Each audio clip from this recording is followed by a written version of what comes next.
ஸ்ரீ குருப்யோ நமஹ. தெய்வத்தின் குரல் மூன்றாம் பகுதி 75வது தலைப்பு. உயிர் பிரிகிறவனுக்கு உயர் உதவி.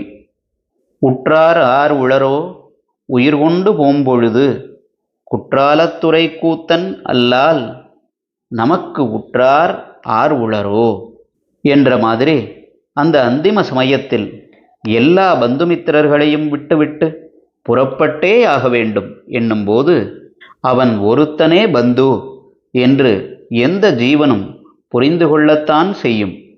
புரிய வைக்காமல் கர்ம வாசனை அதை நாலா தினசில் பீத்து பிடுங்கலாம்.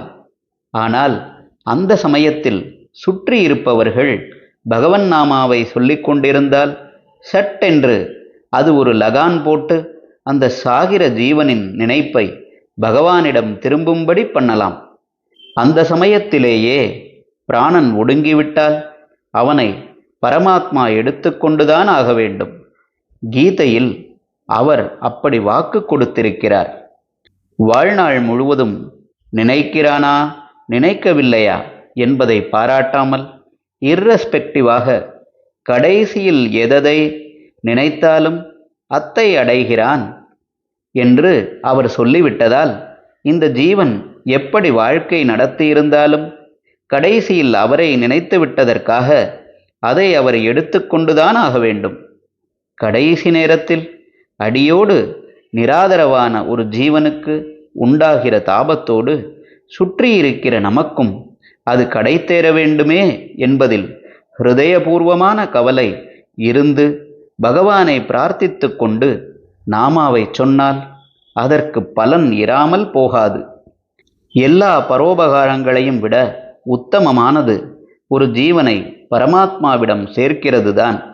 ஆகையால் நாம் செய்கிற நாம உச்சாரணத்தால் அந்திமத்தில் ஒரு ஜீவன் பகவானை நினைக்கும்படியாக பண்ணி அதனால் பகவான் அந்த ஜீவனை எடுத்துக்கொள்ளச் செய்துவிட்டால் அதை போன்ற உபகாரம் வேறே எதுவும் இல்லை.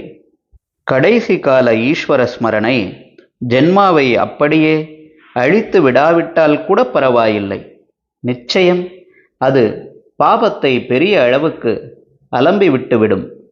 இதை பற்றி சந்தேகமில்லை. பகவன் நாமா மனசுக்கு உள்ளே ஊறி விடுகிற போது பாபத்தை நிச்சயம் கழுவிவிடும்.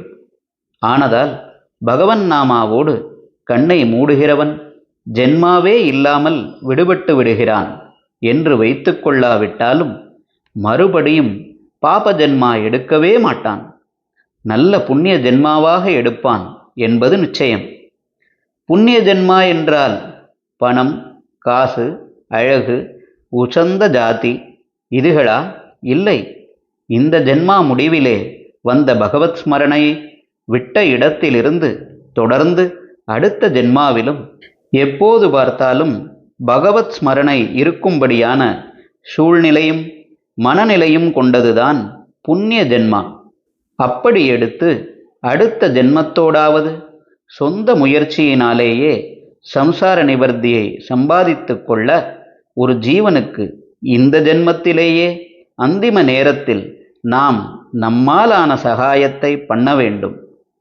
இந்த மகா பெரிய தர்மத்தை, ஈடில்லாத உபகாரத்தை முதலில் சொன்னேனே, வார வழிபாடு, ஜீவாத்ம கைங்கரியம், மற்ற பரோபகாரங்களுக்காக சங்கமாகச் சேர வேண்டும் என்று இந்த சங்கத்துக்காரர்கள் தவறாமல் செய்ய வேண்டும்.